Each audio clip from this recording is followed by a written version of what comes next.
Hello everyone, मेरा नाम गरिमा है और इस वीडियो में हम लोग स्क्यूनेस वाला चैप्टर करने वाले हैं बिजनेस स्टैटिस्टिक्स का। बहुत ही सिंपल चैप्टर है और अगर आप लोगों ने मेरी मीन मीडियन मोड वाली वीडियो नहीं देखी है तो एक बार आप उस वीडियो को ज़रूर देख लीजिएगा ताकि ये चैप्टर आप लोग आसानी से कर पाएँ। ठीक, अगर ये चैप्टर आप लोगों को अपने टिप्स पे करना है तो आपको 3 चीज़ें निकालनी आनी चाहिए। बेसिकली 4 चीज़ें: मीन,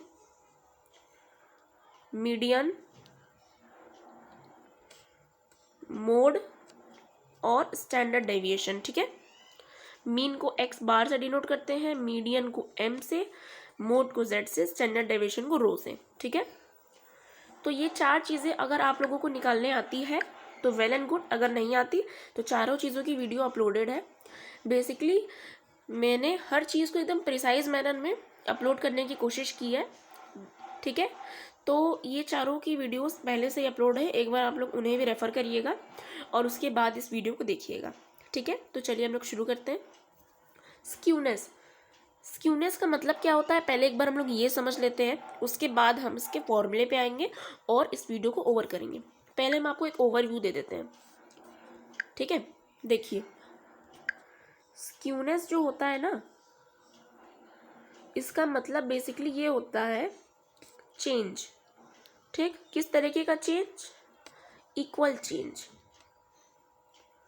इक्वल चेंज मतलब किसी भी चीज़ में चेंज आ रहा है तो जो उसके बीच में गैप है वो इक्वल होना चाहिए। ठीक, देखिए अगर कोई एक डेटा है 20, 40, 60, 80, अभी ये बढ़ रहा है। ठीक है, 20 से 40 हुआ, 40 से 60 हुआ, 60 से 80 हुआ, फिर घटने की बारी आई इसकी, तो फिर देखिए 60, 40, 20, तो ये घट रहा है। ठीक, तो इसमें आप लोग क्या एग्जामिन कर पा रहे हो कि यहाँ पे जो जैसे कि देखिए यहाँ तक तो बढ़ रहा है। ठीक है, 20 से लेके 80 तक बढ़ रहा है, तो बढ़ने का जो स्तर है, जो गैप है वो कितने कितने का है? 20 का है। 20 में 20 बढ़ा तो 40 हो गया, फिर और 20 बढ़ा 60 हो गया, फिर और 20 बढ़ा 80 हो गया। फिर अब देखिए यहाँ पे घटने का डाउनफॉल हो गया, तो जब घट भी रहा तो भी वो समान स्तर से घट रहा है। 80 से 60 हो गया यानी कि 20 से माइनस हो गया, फिर 20 से 40 सॉरी 60 से 40 हो गया यानी कि फिर -20 हो गया, फिर 40 से 20 यानी -20।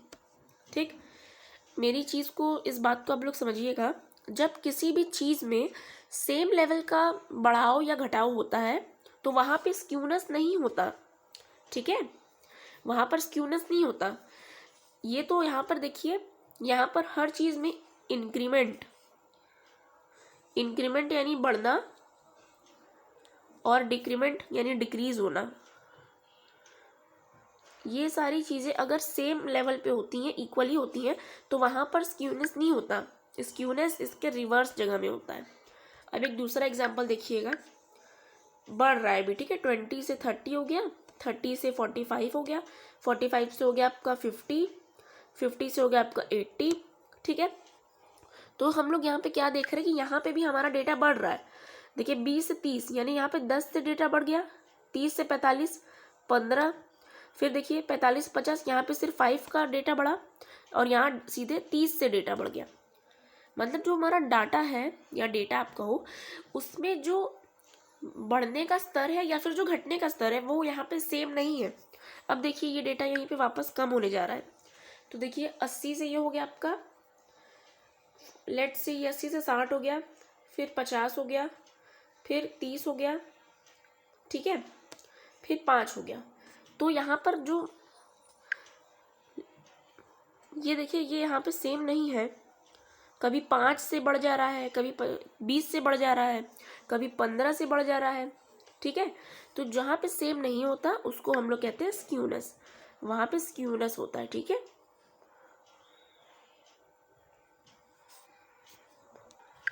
जहाँ पर डाटा में बढ़ने का या घटने का जो लेवल है वो सेम नहीं होता, वहाँ पर स्क्यूनेस होता है। ठीक, ये था इसका बेसिक एग्जाम्पल और इसका बेसिक मीनिंग। ठीक, अब इसको हम लोग क्वेश्चन से समझते हैं। इसके कुछ फॉर्मूले होते हैं और 2 महान महान एक्सपर्ट्स ने अपने फॉर्मूले दिए हैं। ठीक है, कौन 2 हैं उनको हम देख लेते हैं एक बार। एक देखिए ये जो स्क्यूनेस है, स्क्यूनेस का मतलब आप लोग समझ गए होप सो। इसमें दो लोगों ने फॉर्मूला दिया हुआ है, एक कार्ल पियर्सन, बहुत फेमस स्टैटिस्टिशियन है, ठीक है, और सेकंड है बाउली। इन दोनों के मेजर्स हमें पढ़ना है और इसी से रिलेटेड हमें क्वेश्चन करना है, देन हमारे चैप्टर ओवर है। तो देखते हैं, पहले कार्ल पियर्सन का देख लेते हैं, इन्होंने क्या फॉर्मूला दिया है। बेसिकली जो स्टैटिस्टिक्स है वो ऑल अबाउट फॉर्मूला होता है। आपको फॉर्मूले पे फोकस करना है, फॉर्मूला समझना है, उसको इम्प्लीमेंट करना है और मार्क्स स्कोर कर लेना है, ठीक है। तो कार्ल पियर्सन के द्वारा जो फॉर्मूला दिया गया है वो देखिए, इन्होंने दो फॉर्मूला दिया है, ठीक। तो इनका पहला फॉर्मूला देखते हैं। पहला फॉर्मूला है mean minus mode upon rho, ठीक। रो मतलब स्टैंडर्ड डेविएशन। तो यहाँ पे देखिए ये फॉर्मूला है। सेकंड फॉर्मूला लिख देते हैं यहीं पे। जब हमारे पास मोड ना हो तो हम कैसे निकालेंगे, mean minus median upon rho, और इसको मल्टीप्लाई कर देंगे 3 से, ठीक है। अभी आप लोग कॉपी में फॉर्मूले को लिखिए, इसके बाद जब हम एक्सप्लेनेशन देंगे एक क्वेश्चन की मदद से तो आपको हम समझाएंगे कि कैसे कैसे इसको सॉल्व करना है। कार्ल पियर्सन ने दो फॉर्मूला दिया है। फर्स्ट फॉर्मूला है जब आपके पास मोड हो, अगर आपके पास मोड है तो आपको क्या करना है, mean minus mode upon standard deviation. और सेकंड, अगर आपके पास मोड नहीं है तो mean minus median upon standard deviation, इसको आप करोगे 3 से मल्टीप्लाई। ये दो फॉर्मूला है कार्ल पियर्सन का। अब बाउली का फॉर्मूला देख लेते हैं। बाउली का फॉर्मूला बहुत सिंपल है। बेसिकली इन्होंने अपना फॉर्मूला क्वार्टाइल्स और मीडियन पे दिया है, ठीक। क्वार्टाइल, डेसाइल, परसेंटाइल से रिलेटेड वीडियो भी मेरे चैनल पर अपलोडेड है और मैंने हर एक चीज़ की स्पेसिफाइड प्लेलिस्ट भी बना दिया है ताकि आप लोगों को कोई दिक्कत ना हो वीडियोस खोजने में। तो आप प्लेलिस्ट पे जाएंगे तो आपको business statistics, business communication, business organisation, co curricular सारे सब्जेक्ट्स की प्लेलिस्ट एक अच्छे से फॉर्मेट में मिल जाएगी, ठीक है। तो बाउली का देखिए क्या फॉर्मूला है, Q3 plus Q1 upon Q3 minus Q1 और यहाँ ऊपर -2m। इन सब फॉर्मूला को याद करने का तरीका भी बताएंगे, लेकिन एक बार आप लोग इसको अच्छे से लिख लीजिए। होप सो आप लोगों ने इसको लिख लिया होगा। तो अब मैं आपको सबसे पहले ये वाला फॉर्मूला बताऊंगी और इसी से रिलेटेड एक क्वेश्चन भी करेंगे, फिर हर एक फॉर्मूले का एक एक क्वेश्चन करेंगे और इस वीडियो को ओवर करेंगे, ठीक। तो सबसे पहले हम लोग कार्ल पियर्सन का ये वाला मेथड देखते हैं फर्स्ट। तो देखिए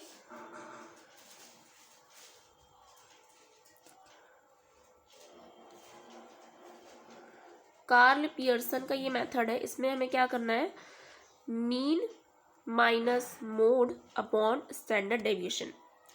तो देखिए मैंने क्यों बोला कि आपको मीन, मीडियन, मोड और स्टैंडर्ड डेविएशन निकालना आना चाहिए, क्योंकि देखिए अगर आपको मीन निकालने आएगा आप मीन निकाल लेंगे, मोड निकालने आएगा वो भी निकाल लेंगे, फिर स्टैंडर्ड डेविएशन भी निकाल लेंगे। तो कितना सिंपल हो जाएगा, मीन में से आपको मोड माइनस करना है और उसको डिवाइड कर देना स्टैंडर्ड डेविएशन से, ठीक है।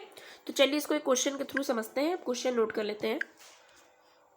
तो देखिए ये क्वेश्चन है, इस क्वेश्चन में हम लोगों को देखिए क्या कह रहा है, हमें कार्ल पियर्सन के मेथड से स्क्यूनेस निकालना है और क्वेश्चन में हमें मोड की वैल्यू दी हुई है दैट इज 12, मीन की वैल्यू है 12.43 एंड स्टैंडर्ड डेविएशन है 1.2।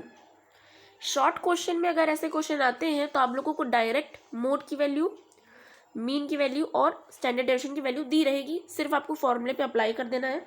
लेकिन अगर यही क्वेश्चन लॉन्ग में आएगा तो उस क्वेश्चन में आपको मोड भी खुद से निकालना होगा, मीन भी खुद से निकालना होगा और स्टैंडर्ड डेविएशन भी खुद से ही निकालना होगा। तो ये सारी चीज़ें कैसे निकालते हैं, कैसे कैलकुलेट करते हैं, इसकी वीडियो मैंने पहले से अपलोड की हुई है, इसलिए इस वीडियो में मैं आपको ये नहीं बताऊंगी। तो देखिए इस क्वेश्चन में हमें मोड भी दिया है, मीन भी दिया है और स्टैंडर्ड डेविएशन भी दिया है। तो पहले हम लोग अपना फॉर्मूला लिख लेते हैं और उसको करते हैं। फॉर्मूला क्या है, देखिए mean minus mode upon standard deviation, ठीक। तो देखिए अब फॉर्मूले पे अप्लाई करना है हमें, ठीक। देखिए मीन क्या है 12.43, मोड है 12, यानी कि देखिए मीन है हमारा 12.43 माइनस मोड हमारा 12 है अपॉन स्टैंडर्ड डेविएशन कितना है, देखिए 1.2 है। बस फॉर्मूला में याद है, हर चीज़ हमको अप्लाई करते करते कर लेना है, ठीक। तो देखिए 12.43 माइनस 12 क्या होगा 0.43 डिवाइडेड बाई 12। इसको आप फर्दर डिवाइड करेंगे so the answer will be 12 नहीं है ये ना 1.2 है ना, हाँ। तो 0.43 डिवाइडेड बाई 1.2 करेंगे तो इसका आंसर आएगा 0.3583। ये है इसका आंसर, ठीक। तो इस तरीके से कार्ल पियर्सन के मेथड से हम लोग कोएफिशिएंट ऑफ स्क्यूनेस निकालते हैं। एक बार इसको रिकॉल करते हैं कैसे निकलेगा। देखिए कार्ल पियर्सन ने दो मेथड दिया है। First method is mean minus mode upon standard deviation. कैसे करना है, पहले हम लोग को मीन निकालना है, फिर मोड निकालना है, फिर स्टैंडर्ड डेविएशन निकालना है। तीनों को निकालने के बाद अपने अपने जगह प्लॉट करके आंसर निकाल देना है। शॉर्ट क्वेश्चन में मिलेगा तो आपको इन सब की वैल्यूज पहले ही से दी रहेगी, अगर लॉन्ग में होगा तो आपको सब चीज़ें खुद से कैलकुलेट करनी होगी, ठीक। अब देखिए यहाँ पर हम लोगों ने ये वाला फॉर्मूला कर लिया। अब हम लोग ये वाला फॉर्मूला करेंगे, सेकेंड फॉर्मूला, ठीक है। तो इसका भी एक क्वेश्चन हम नोट कर लेते हैं, देन आपको बताते हैं।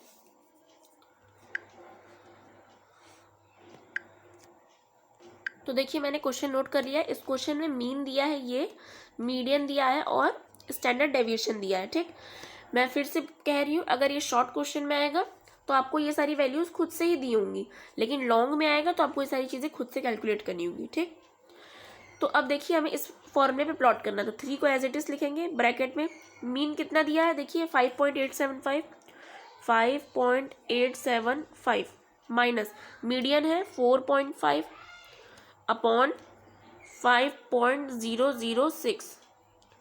अब देखिए 5.875 माइनस 4.5 क्या होगा, इसको आप लोग माइनस करिए, फिर जो आंसर है उसको 3 से मल्टीप्लाई करिए एंड 5.006 से डिवाइड करिए। So the answer will be 0.824। ये आंसर आपका आना चाहिए, ठीक है। क्या करना है एक बार फिर से बता दे रहे हैं। देखिए 5.875 में से 4.5 माइनस कर लीजिए, जो भी आंसर आए उसको 3 से मल्टीप्लाई करिए और 5.006 से डिवाइड करिए, तो आंसर आएगा इसका 0.824, ठीक। तो यहाँ पर हम लोगों ने ये दोनों फॉर्मूला कर लिए। कार्ल पियर्सन का हमारा कंप्लीट हो गया। अगर इससे क्वेश्चन आएगा so we are able to do it, ठीक। अब बाउली का ये क्वेश्चन है, इस क्वेश्चन को मतलब बाउली का एक क्वेश्चन हम लोग इस फॉर्मूले की मदद से करते हैं और इस वीडियो को ओवर करते हैं। इसके लिए इस वीडियो में ये जो बाउली वाला फॉर्मूला है, इसके लिए देखिए आपको मीडियन निकालना आना चाहिए और क्वार्टाइल्स निकालना आना चाहिए। क्वार्टाइल्स की वीडियो मैंने 2 दिन पहले ही अपलोड की है, तो उस वीडियो को आप लोग रेफर कर सकते हैं। तो हम पहले क्वेश्चन नोट करते हैं, फिर आप लोगों को समझाते हैं।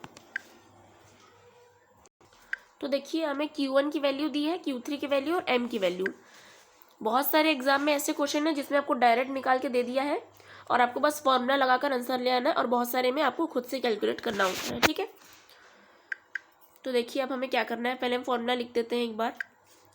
फॉर्मूला है Q3 प्लस Q1, या फिर आप लोग Q1 प्लस Q3 भी बोल सकते हो, minus 2 median upon Q3 minus Q1, ठीक। अब इस पर हम लोग फॉर्मूले की तरह अप्लाई करते हैं। Q3 क्या है देखिए 31.8 माइनस प्लस ना Q1 क्या है 18.3 माइनस 2M, यानी मीडियन को मैं 2 से मल्टीप्लाई करना है, यानी कि देखिए 24.7 को 2 से करना है, तो देखते हैं क्या आता है। 24.7 को 2 से करने पे आएगा 49.4 upon Q3 minus Q1। Q3 यानी 31.8 माइनस Q1 यानी 18.3। अब इसको हम सॉल्व करेंगे फर्दर। इन दोनों को प्लस करिए, इन दोनों को प्लस करने पे आएगा 50.1 माइनस 49.4 अपॉन 13.5, ठीक है। देखिए साफ साफ लिख देते हैं 50.1 माइनस 49.4 अपॉन 13.5। अब इन दोनों को माइनस करिए तो क्या आएगा 0.7 अपॉन 13.5। इसको जब आप लोग डिवाइड करेंगे so your answer should be 0.052, this should be your answer. तो आप लोग उसको डिवाइड करके देखिएगा और यही इसका आंसर होगा। तो यहाँ पर इस वीडियो को ओवर करने का टाइम हो चुका है। अगर आप लोगों को ये वीडियो अच्छी लगी हो तो इस वीडियो को जरूर लाइक करिएगा और चैनल को सब्सक्राइब भी कर लीजिएगा, ताकि जब भी मैं वीडियोस अपलोड करूँ तो सबसे पहले नोटिफिकेशन आपके मोबाइल पे आए। Thank you so much for watching.